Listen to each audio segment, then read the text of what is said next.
বৃহস্পতিবার ভলান্টিয়ার দিবসে fire service ও civil ডিফেন্সের দিনব্যাপী কর্মসূচি পালিত হয়। পূর্বাঞ্চলে সংস্থাটির মাল্টিপারপাস ট্রেনিং গ্রাউন্ডে এ কর্মসূচির উদ্বোধন করেন স্বরাষ্ট্র উপদেষ্টা অবসরপ্রাপ্ত লেফটেন্যান্ট জেনারেল জাহাঙ্গীর আলম চৌধুরী।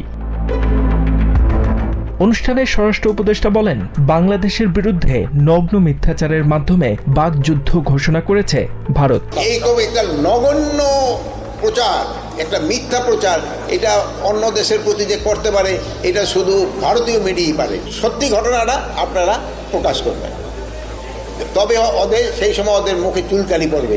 সীমান্তে নিরাপত্তা ঝুঁকি নেই জানিয়ে জাহাঙ্গীর আলম বলেন, বাংলাদেশে নয় বরং ভারতেই শান্তিরক্ষী মোতায়েন করা প্রয়োজন।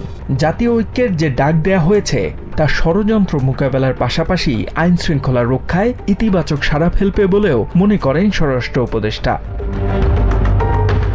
এদিকে বৃহস্পতিবার দুপুরে রাজধানীর মগবাজারের লিবারেল ডেমোক্রেটিক পার্টি এলডিপির কেন্দ্রীয় কার্যালয়ে জরুরি সংবাদ সম্মেলনে দলটির প্রেসিডেন্ট ডক্টর কর্নেল অবসরপ্রাপ্ত অলি আহমেদ বীর বিক্রম বলেন, কোনো দেশের সঙ্গে শত্রুতা নয়, সব দেশের সঙ্গে সুসম্পর্ক রাখতে চায় বাংলাদেশের মানুষ। তবে বাংলাদেশ নিয়ে কেউ মিথ্যাচার করলে মানুষ তার উচিত জবাব দেবে বলে হুঁশিয়ার করেন তিনি।